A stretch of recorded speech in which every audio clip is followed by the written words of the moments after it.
Herkese merhaba arkadaşlar, kanalımıza hoş geldiniz. Ailədən hayat kurtaran mesaj. Uzak şehir gönülleri fethetti. Kanal D'nin rekormen dizisi Uzak Şehir kendi gündemini yaratırken bir yandan da sosyal sorumlulukların mesajlarıyla hayata dokunuyorlar.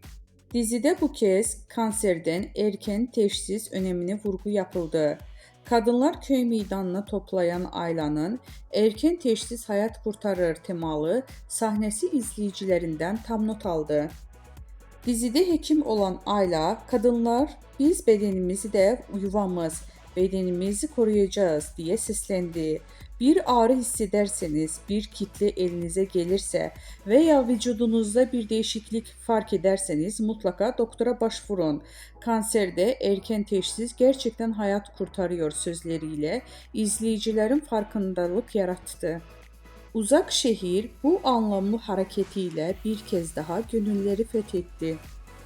Sanal medyada geniş yankı bulunan sahne için ülkenin yarısı izlediği dizide böyle sahnelerin yazılması çok kıymetli yorumlar yapıldı.